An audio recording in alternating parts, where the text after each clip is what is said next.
What's good, sports fans? Are you ready to elevate your live entertainment experience? Well, let me introduce you to SeatGeek, an amazing platform that connects you to your favorite events while saving you money. With SeatGeek, you can easily find tickets for sports games, concerts, and so much more, all in one place. The interface is user-friendly, making it simple to browse and compare prices. And one of the best features is the interactive seating chart. You can see exactly where you'll be sitting and how much you'll be spending, ensuring you get the best value for your money. But here's the best part. Check this out. By using my promo code, ChalkItUpSports, you can enjoy a one-time $20 discount on your first SeatGeek order. That's right, $20 off your first SeatGeek order. Imagine catching that thrilling game or concert without breaking the bank. It's a win-win situation. Plus, you'll be a part of a community of fans who eat, sleep, and breathe live events just as much as you do. So what are you waiting for? Click the link in the description to download the SeatGeek app today. And don't forget to use my promo code ChalkItUpSports for a one-time $20 discount on your first SeatGeek order. Get excited. Now let's get back to the show.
There we go. Let's fix that up real quick. Had to make sure we fix some technical difficulties. Let's try this one more time. What's good? What's good? What's good? This is your boy Tone DeShields II. You guys are locked in on Chalk It Up Sports, where no matter if we win or if we lose, we just got to charge it to the game. I'm your humble host, man, and I'm so grateful to be here in the presence of you beautiful people. Y'all know the vibes. Y'all know the energy. Y'all know how we doing it here, man. Once again, I apologize for the technical difficulties, but you guys know how it is, man. The show must go on. I appreciate the love. I appreciate the support. Make sure you guys stay engaged. Make sure you guys smash that like button. Make sure you guys are subscribed to the channel, man. Really appreciate all the love. Now, all right. We got a lot to talk about. We got some things to talk about. I know it's been, since last Thursday, since we've had our one-on-ones. You know, we normally have our one-on-ones throughout the week. We have our off-season show on Sundays with Coach Marcus. We have our weekly link-up show featuring Laura Brunson and Simone Stanley. Y'all know I love rocking with them, but there's nothing like when we get our one-on-ones. There's nothing like that. We get to really check the temperature in the room. We get to really get a sense, get a feel for the vibe and just how we're assessing the Philadelphia Eagles and how we're assessing each other's perspectives and so on and so forth. And we've had some developments as it pertains to your Philadelphia Eagles 2025 schedule, right? And we briefly touched on it. Marcus and I briefly touched on it. And there has been an update. As we already know, the Philadelphia Eagles will be opening their season against the Dallas Cowboys. Week 1, September 4th, 8:20 p.m. Eastern Time on Fox and via Peacock at Lincoln Financial Field for the banner drop. Y'all know what it is. Y'all know we're gonna have to remind the Cowboys that this is what winners look like. This is what winning does for you. This is what it looks like when you actually follow through on the deal. This is what it looks like when you actually live up to the expectations that your city, that your fan base set for you. We're going to remind the Cowboys what it looks like to win. Then we knew about the Week 13 and Week 16 matchups. Week 13, you got the Chicago Bears. Week 16, you got the Washington Commanders. Chicago Bears, we play them in Philly. We play the Commanders in Landover or Washington, wherever Washington plays. I know right now Washington is homeless. They're looking for a new stadium. They're trying to get a new stadium built. I understand they're a little bit in between homes right now. So, nonetheless, the latest update, your Philadelphia Eagles will be facing the Green Bay Packers on the road at Lambeau Field. That's going to be exciting. That's going to be exciting because, there are a handful of teams who've kind of been bitter about the Philadelphia Eagles' recent success. The Green Bay Packers specifically. They've been very bitter about the Philadelphia Eagles' success as a league. And I understand it. It could be frustrating when you just can't stop them. It could be frustrating when you can't really measure up body for body. I can understand the frustrations with that, right?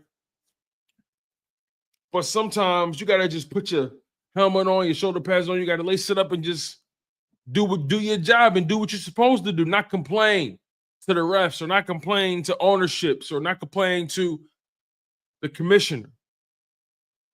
Nonetheless, we've already hashed out the tush-push complaint. Just no need to get back into that. We know likely the league will ban it, but that's okay. That's neither here nor there. But your Eagles got Cowboys, Packers, Bears, Commanders. Week 1, Cowboys.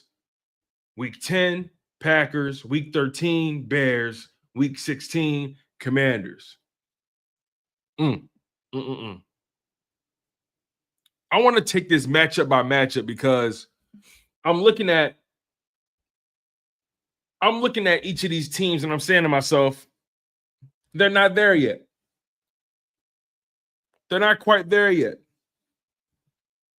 And I say this respectfully. And yes, I'm an Eagles fan, of course. You guys can see the memorabilia. You guys can see all that stuff. You guys can see that I'm clearly, an Eagles supporter. That goes without saying. You guys can clearly see that. But I'm going to try to be as unbiased as I can when I talk about this. I'm going to try to be as unbiased as I can. The reality is the Cowboys haven't done enough.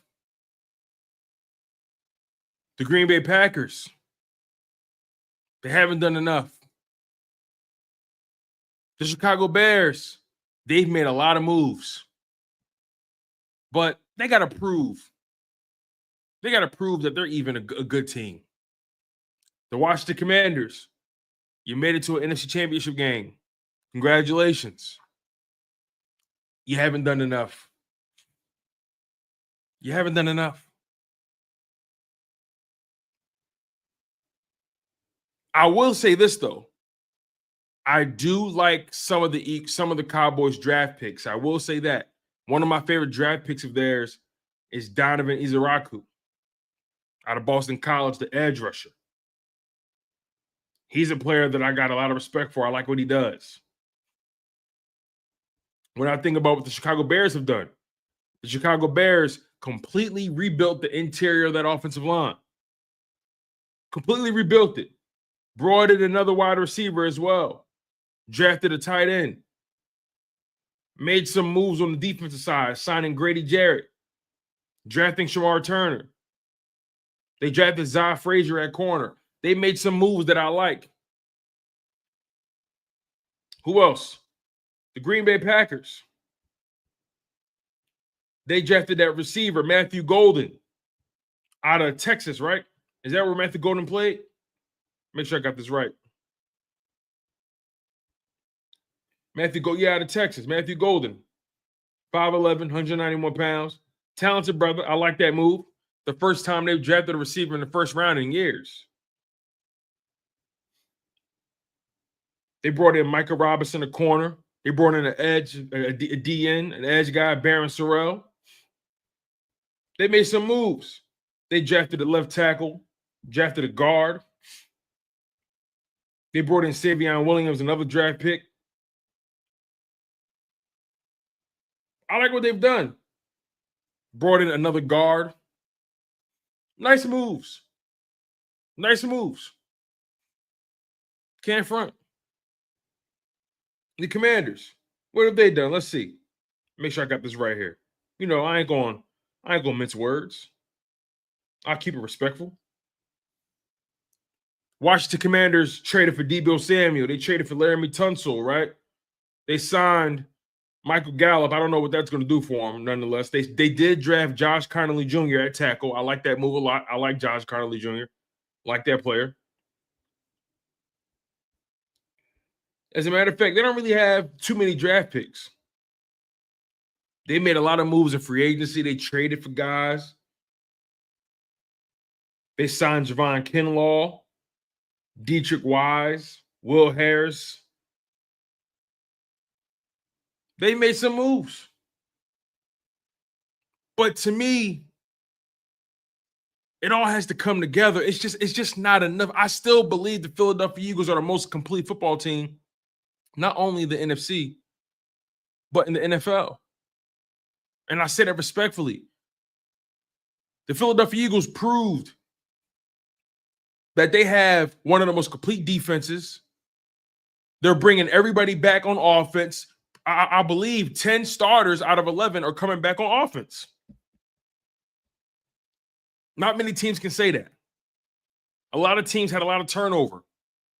That Bears offensive line, the entire interior is new. They got to learn to play together. Who else? That Cowboys offensive line. That's a new combination. Tyler Guyton, Tyler Smith, Tyler Booker, Biadasz. That's a new combination they never played with before.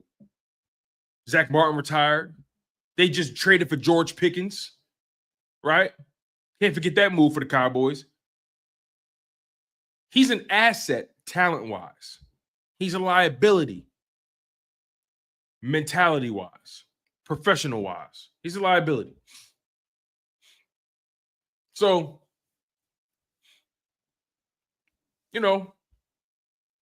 I look at the Green Bay Packers and I say to myself, you sustained a lot of injuries at that wide receiver spot. Christian Watson, what's life looking like for him? He tore his ACL in the last game of the season, I believe. So he might not even play this year. Or he may not get active until maybe week 10, week 9. You never know. Jaden Reed is coming back. Romeo Dobbs is coming back. But a lot of those guys, they are looking to get paid at some point. Matthew Golden is clearly the golden boy right now going forward.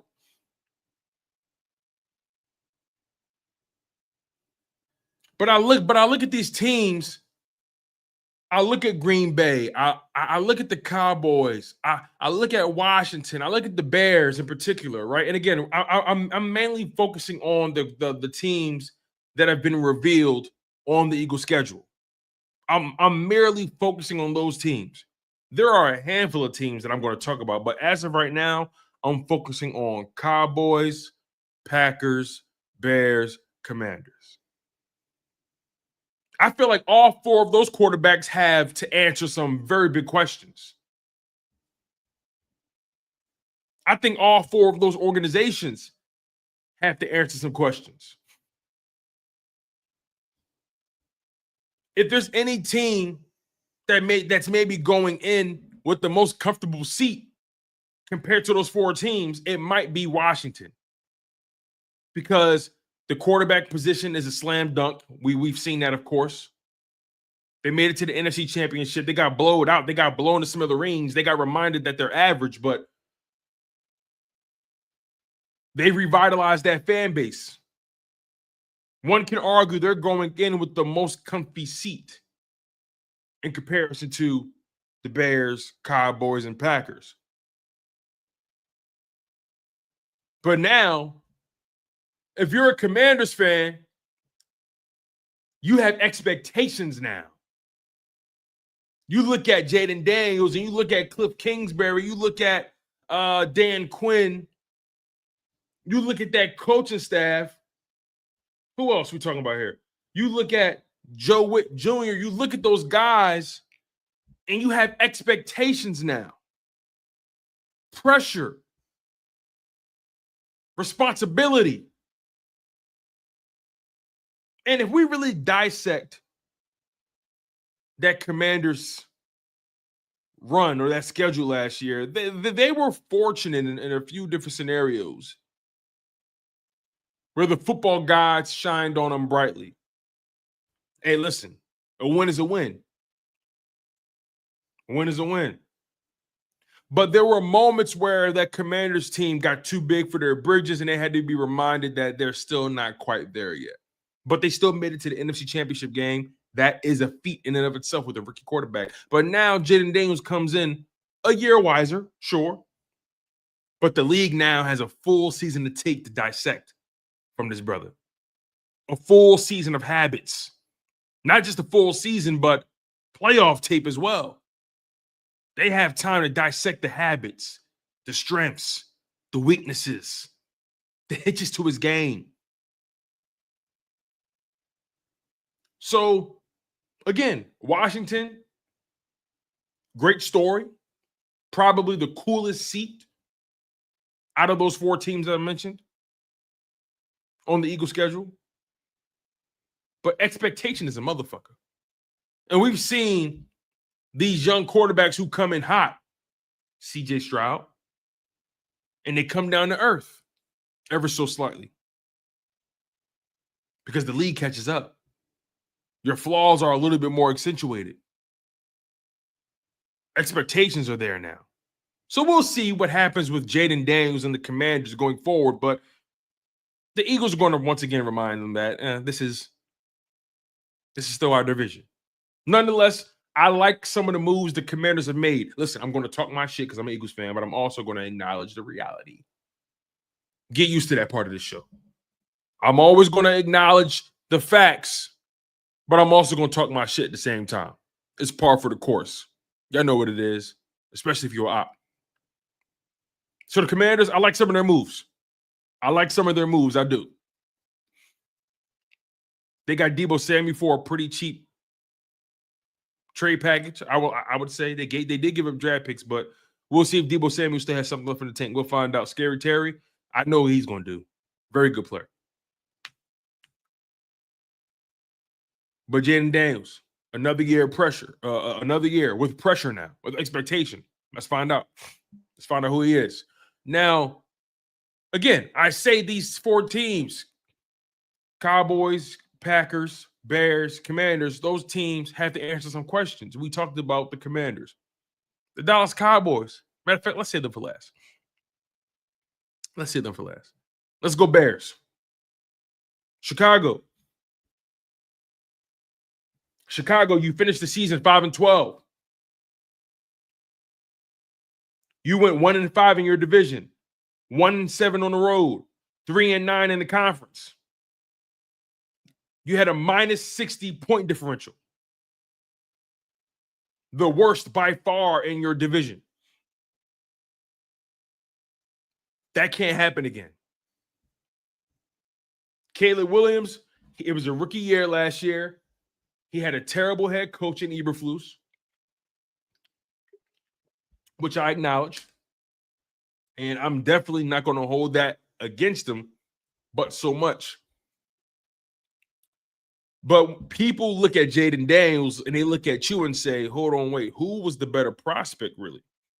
And as of right now, Jaden Daniels has you by a mile. And he has arguably, well, in 2024 at least, he arguably had less talent than you at the receiver positions. Arguably. But he had more competent coaching. That's clear and that's evident. But Caleb Williams, now you have Ben Johnson, the new golden boy, the whiz kid of the NFL right now. former OC, former offensive coordinator for the Detroit Lions. He brings his talent. He brings his ingenuity. He brings his football acumen to the Chicago Bears within the division. Might I add, within the division. So there's going to be familiarity there for sure. But now Caleb Williams, he has his OC who did amazing things with why am I forgetting my man's name here? Jared Goff. He did great things with Jared Goff. He did great things with Jahmyr Gibbs. He was able to unlock that offense. That offense was very lethal for 2 seasons, without a shadow of a doubt. Offense got better, got more dominant every year. The Detroit Lions finished 15-2. The Bears finished 5-12. So how many more wins does competent coaching add on? Does Ben Johnson add on 3 more wins, 4 more wins?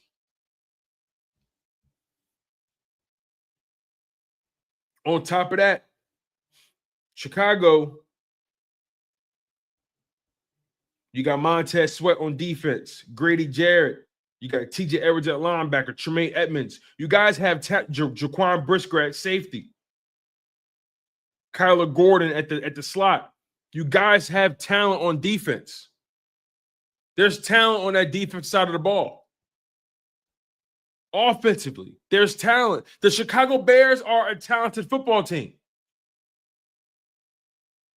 They are.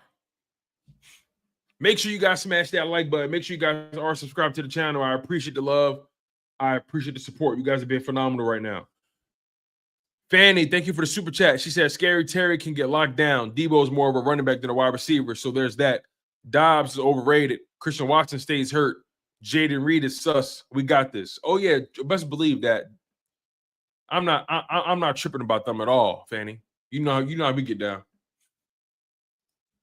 But Chicago, you enter the 2025 season with, in my opinion, I think expectations should be real for the Chicago fan base. I think with this roster, with this new coaching staff,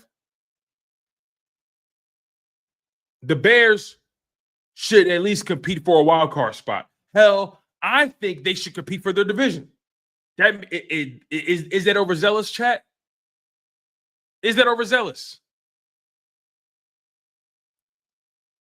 Should the Chicago Bears, with this updated roster, a rebuilt offensive line, Ben Johnson coming in from the Detroit Lions as the head coach, Caleb Williams is another year wiser. He was coming on the back end of that season last year. They drafted another wide receiver. They got Keenan Allen. Keenan Allen is gone. They're younger there, so it's DJ Moore, Roma Dunze, Luther Burden III. I believe Luther Burden, he went to Missouri. He was a first-round talent. So I look at the Bears and I say, you should be able to make the playoffs, or the wild card round at the very least. If you can't win your division, you should definitely come in second. I think, and this is a different conversation, I think the Detroit Lions take a step back. And I'm going to explain why. You lose Ben Johnson to the Bears. You lose Aaron Glenn to the Jets. Dan Campbell has to rebuild that entire staff damn near. The brains behind what the Detroit Lions did was really behind Ben Johnson. It was really Ben Johnson scheming those guys. And look, don't get me wrong, Jahmyr Gibbs, talented. Jared Goff, very stable quarterback. I would say Jared Goff is a solid quarterback. You got talent at the receiver spot, at the tight end spot. You're talented on you got talent sprinkled on defense. But I don't know. I have this weird feeling that Detroit going through what they went through the past 2 seasons, losing in the NFC Championship to the San Francisco 49ers, blowing that game when you were up by 17 points at halftime, getting embarrassed on your home field against the Washington Commanders when you had the best record in your conference, 15-2. You had the number 1 seed. You had the bye week in the playoffs, and you let a rookie quarterback, you let a mediocre Washington Commanders team come in there and punk you. Those are 2 embarrassing ways to go out of the playoffs. I don't think you can recover from that as easily as people think.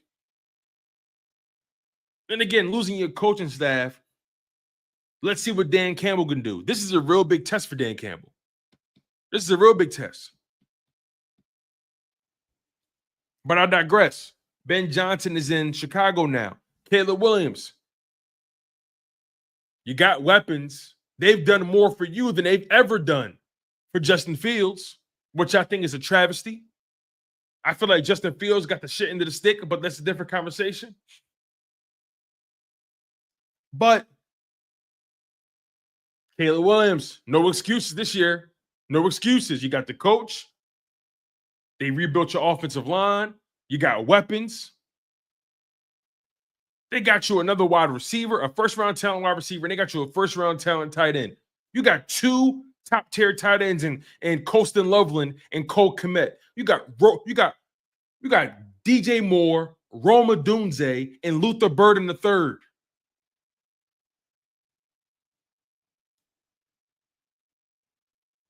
Hey, this should be a better year for it should be, but there's pressure on Caleb Williams. There's pressure on the Chicago organization. So we've broken down the pressure with the Commanders. We've broken down the pressure with the Bears. Let's get to the Packers. And I think the Packers are just as interesting as the Cowboys. Because Jordan Love was given a lot of money. Jordan Love was given a lot of money, man. And he had a really good defense last year. Had a really good running back. Had a good offensive line. A good tight end. Solid wide receivers. I'm not going to say elite at all. He doesn't have elite wide receivers. He doesn't. I will say that. He doesn't have elite wide receivers, but he has solid wide receivers. They were able to drop 40+ on the Cowboys in the playoffs in 2023. So they're good enough. And I just look at the Packers and I say to myself, I don't know if I look at Jordan Love and I see the magic people saw in 2023. I don't know if I see it. Something about Green Bay just looks dull. Something about Jordan Love just doesn't sit right with me. Has a hard time staying healthy. Makes bad decisions in the pocket. Can be a little bit of a risk taker. Always throwing off his back foot. I look at the Green Bay Packers and I say to myself, every time people thought you would go further, you didn't. And Green Bay is just one of those teams that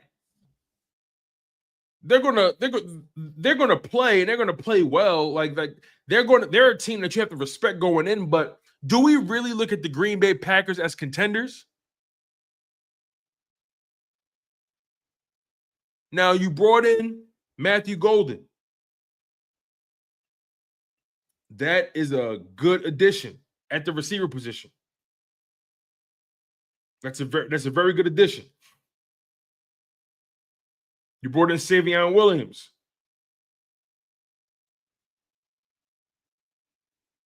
You got Rashawn Gary, Kenny Clark, Devontae Wyatt, Lucas Van Ness, Quay Walker, and Adrian Cooper on defense. Xavier McKinney. AJ Carey, you got Carrington Valentine, who had a pretty good season.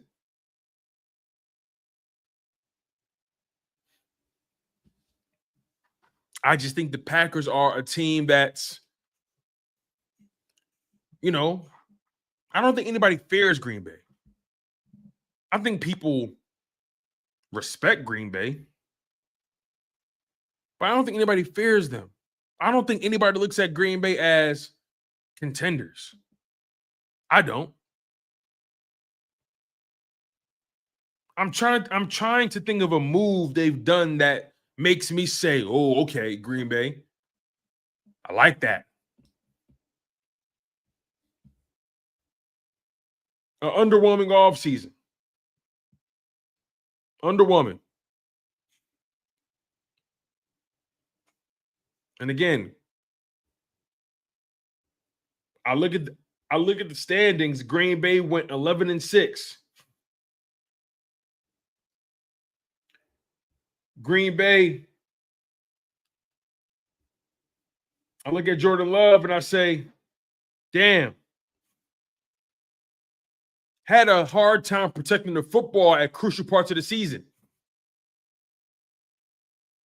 I look at Jordan Love and I say, damn. What a botched playoff performance. What he had? 2 interceptions against the Eagles?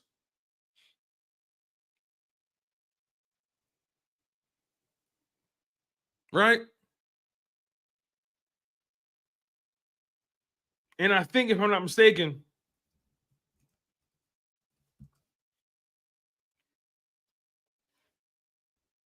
I think Jordan Love, he has 1 playoff win. Granted, he's only been a starter for 2 seasons. You see, Jordan Love's career trajectory is a little more unique.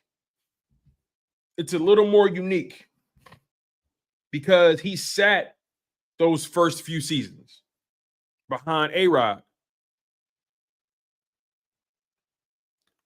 Regardless, though, when you look at the games he's played, the games he's been active for, he went 9-8 in 2023, and he went 9-6 in 2024.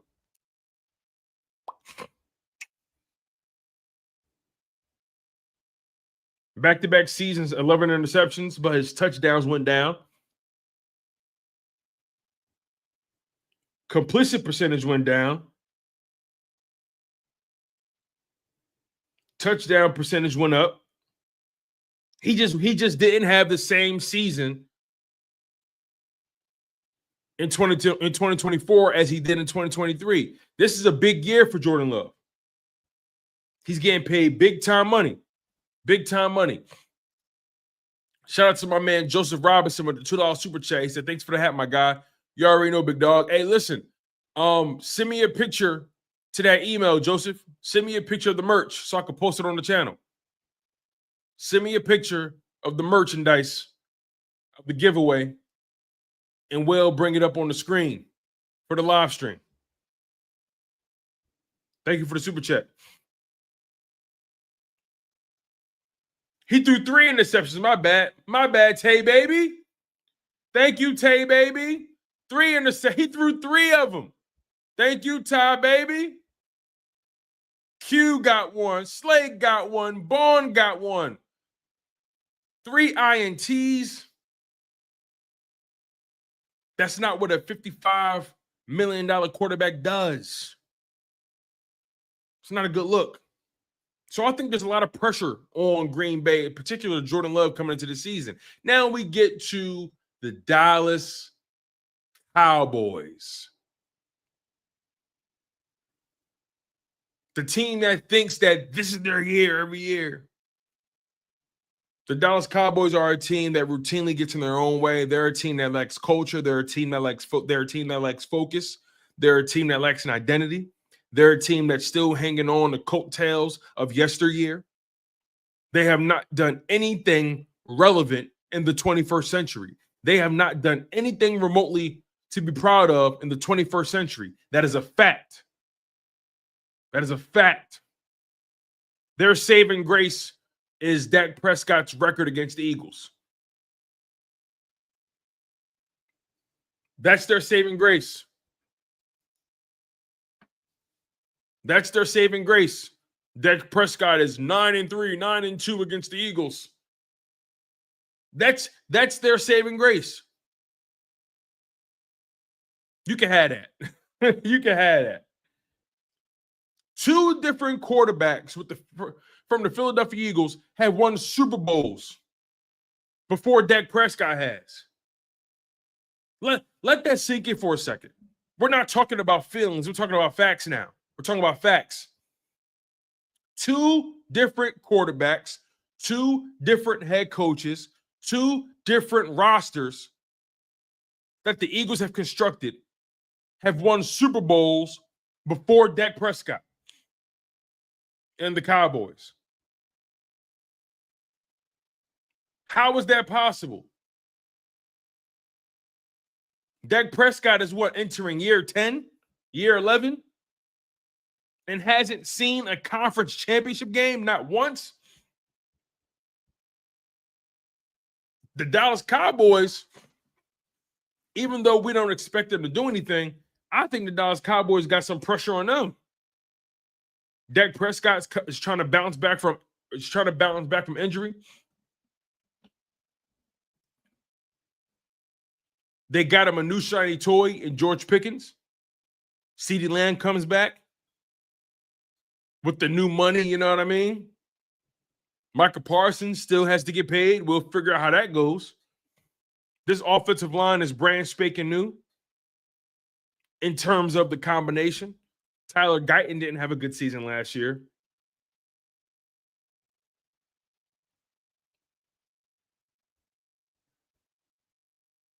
Who else?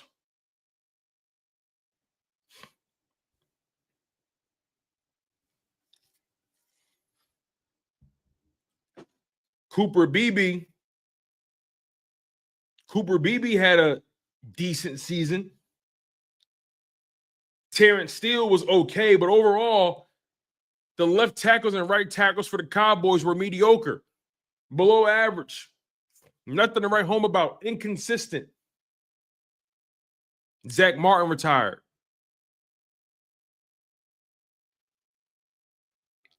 Teron Smith is retired.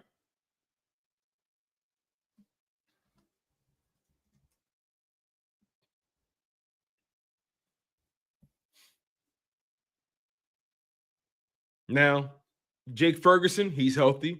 Dak Prescott, healthy. But you did lose DeMarvion Overshawn, who was looking like maybe your second best or third best defensive player last season. You lost him to a torn ACL, I believe, if I'm not mistaken. Trevon Diggs, still recovering from knee surgery.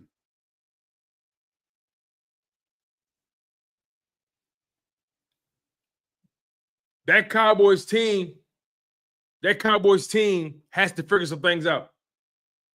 And a Texas boy says the O-line is not new. Only one guy, Tyler Booker, is. If you listen, Texas boy, I said the combination. You guys have never played with that combination before. You guys had Zack Martin in there. He's gone. You bring in Tyler Booker. That's a new combination for you guys. That's a new combination.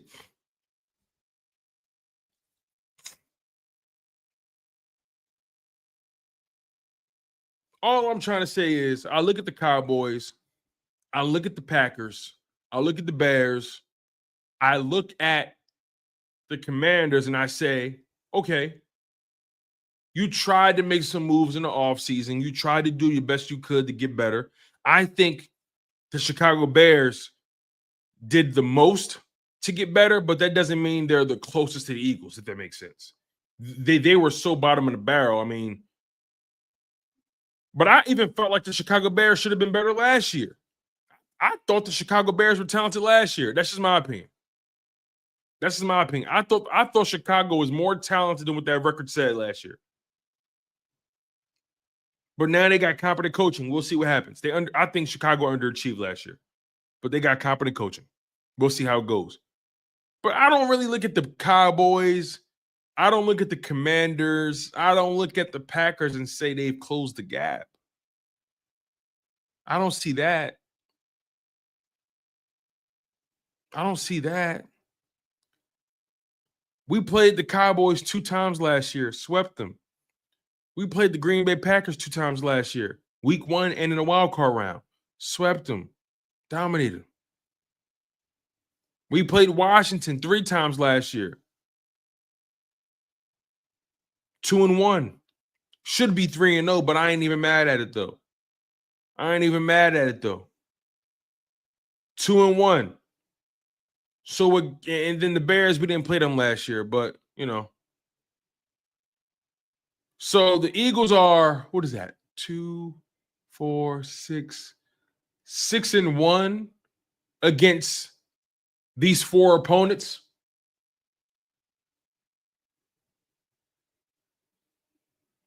6-1 against these opponents that they revealed.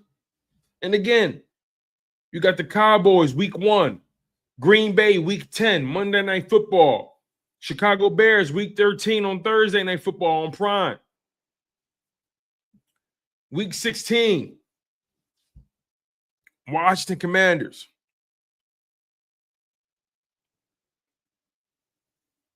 I look at these teams and I say, all right, it's cute. It's cute. I like some of y'all draft class. I like pieces of that Cowboys draft class. I don't know how I feel about Tyler Booker yet. I don't know how I feel about him. My favorite draft pick of y'all's is Donovan Izaraku. When I look at Washington, I say, ooh, Josh Connolly Jr., that's a good pickup. I look at Green Bay and I say Matthew Golden, very good pickup. I look at Chicago and I say Colston Loveland, Luther Burden, that revamped offensive line. I like what you're doing. And I'm not being sarcastic. I'm being very honest about this. I like football, so I can acknowledge when teams improve.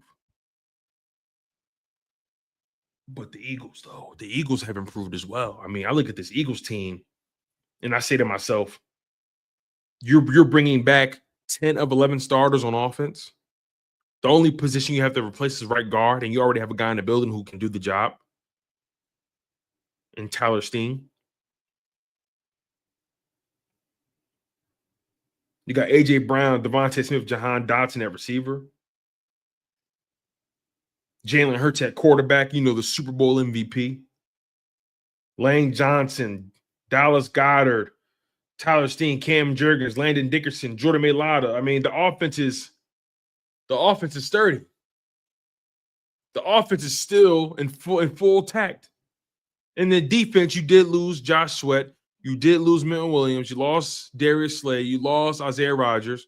You traded CJGJ. You lost 5 guys. You lost 5 contributors. I would say you lost Slay, CJGJ, Sweat. You lost 3 starters.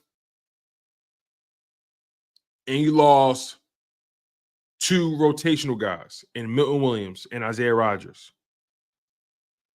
You lost 3 starters in Slay, CJGJ, and Sweat, and you lost 2 depth pieces, rotational guys in Milton Williams and Isaiah Rodgers. You lose Milton. You draft Ty Robinson. Moro Jomo elevates. You still got Jalen Carter and Jordan Davis. You lose Josh Sweat. You still got Nolan Smith. You still got Jalix Hunt. You bring in Azeez Ojulari, someone who knows how to get to the quarterback. You draft Antoine Powell-Ryland, who had 16.5 sacks last season in college. You're betting on Kelee Ringo. That's probably the wild card on the Eagles team, the cornerback 2 spot. That's probably the wild card. What's going to happen at that cornerback 2 spot? Safety, that's another position that's going to be interesting to watch. Who wins that starting spot? Andrew Makuba, Sidney Brown? I'm betting on Makuba, but I'm on record saying that already. Even though I believe Sidney Brown will compete and will make Andrew Makuba work for it. But I think Makuba will edge him out. I just think Makuba is a little bit more refined technically in coverage. But I just look at the Eagles. You draft Jahad Campbell, who's going to give you who's going to give you snaps at the edge, who's going to play off-ball linebacker, a Swiss Army knife. I mean, those first 3 picks alone, Jahai Campbell, Andrew McCuba, Ty Robinson, I mean, come on. The Super Bowl, the playoff DNA, the championship DNA is in full effect. We got the most dominant defensive player in the division, in Jalen Carter. Somebody who knows how to show up in the playoffs, somebody who's clutch, knows how to turn it up in the playoffs. You feel me? Got the best quarterback in the division. Top 5 quarterback, Jalen Hurts. Sorry. Best quarterback in the division. Most accomplished quarterback in the division. The one quarterback in the division that doesn't shrink when the bright lights come on. All-pro, Pro Bowler, Super Bowl MVP, Super Bowl champion. I mean, it's hard to argue against that. It's hard to argue against somebody who's put up some of the best numbers we've seen in the Super Bowl. Some of the most efficient quarterbacking we've seen in the Super Bowl. It's hard to argue against that. It's hard to argue against that. You know, I just don't think too many people have closed the gap on the Eagles. I just don't.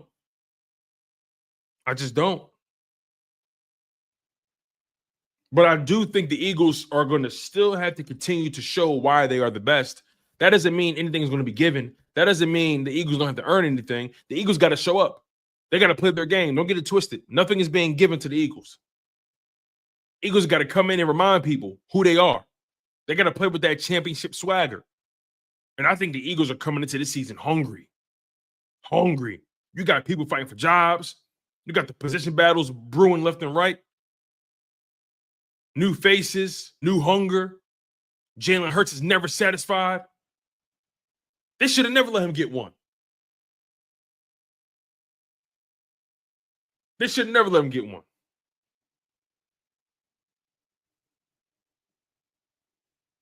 So, expanding our scope here, you know, we talked about Cowboys, Commanders. We talked about Bears, Packers, right? Let's expand our scope here. I think some other teams or another team that's feeling the pressure is the Detroit Lions. I think I briefly spoke on that. The Detroit Lions, 2 embarrassing playoff losses in back-to-back seasons when people thought when people had you as the favorite. Now, I don't know if they were the favorite in 2023.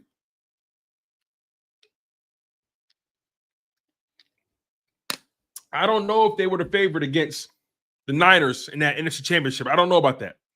But you had a 17-point lead in halftime. You can't blow that. You were the number 1 seed coming into the 2024-2025 playoff run. Wild card round, you didn't have to play that. You had the bye week. You blew it at home. And you got the nerve to be talking about what should have been yours. You got the nerve to be talking about who you want to play. I look at the Lions and I say it might be more pressure on the Lions than anybody else in this conference. You lost two prominent head coaches to head coaching jobs. Dan Campbell, he's a risk taker, and he's been insulated quite well. He's been insulated by Ben Johnson, insulated by Aaron Glenn. Let's see if Dan Campbell is the decision maker we think he is, or he thinks he is.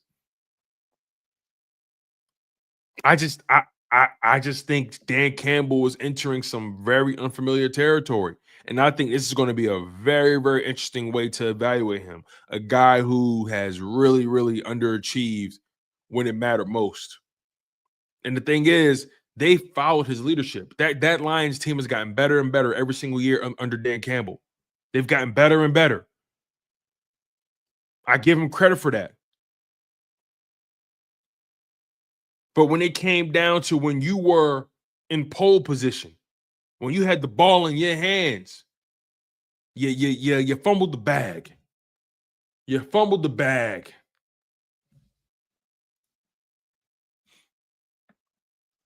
Fanny with the super chat.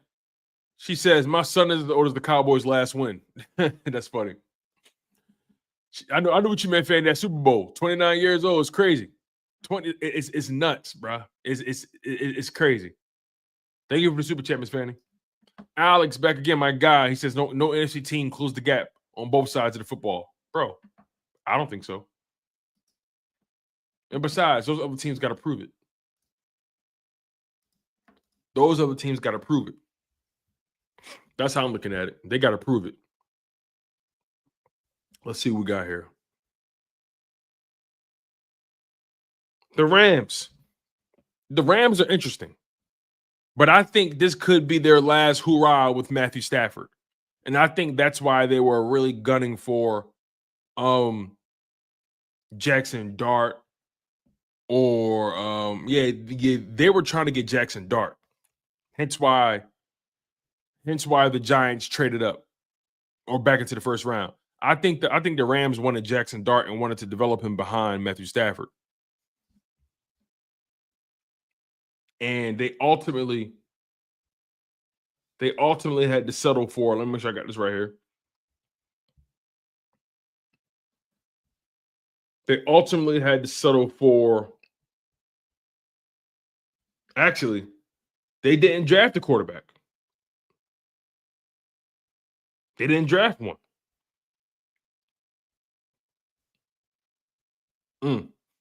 They couldn't even get the quarterback they wanted. So, look, a team that has a defense that's up and coming. I actually commend the Rams for winning that Super Bowl in 2021, leveraging all those picks, and still finding a way to rebuild that defense. I think that Rams defense is going to be better this year. And because Matthew Stafford is a Super Bowl champion, Sean McVay's done it. I don't know if I look at the Rams and I sense pressure. I think the Rams are pretty comfortable where they are. I don't think the Rams sense pressure. I don't. But maybe they want to get even. They lost to the Eagles twice. They gave up over 200 rushing yards in back-to-back games against the Eagles. So maybe they want to get their get back, but I don't look at the Rams and I see pressure. But I will say this, though. If you're a Rams fan, you think you're better than 10 wins. The problem with the Rams is they start slow every year. Every freaking year they start slow. That can't keep happening. In 2024, they started the season, 1-3? Or to make it even worse, they started the season 2-5. 2-4, excuse me. They started the season 2-4. You can't keep starting slow like that. You can't. In 2023, they started the season 2-3. Actually, let's make it even. Let's take it a step further. By week 9, they were 3-6. So you started the season 2-4 in 2024. Then you started it 3-6 in 2023. In 2022, once again, you started. You only won 5 games.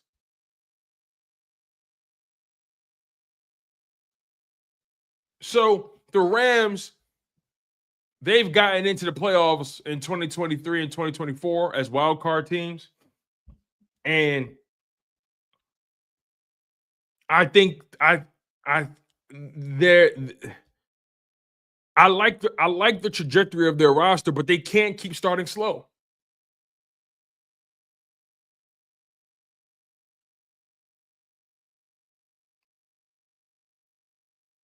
The 49ers, who are they?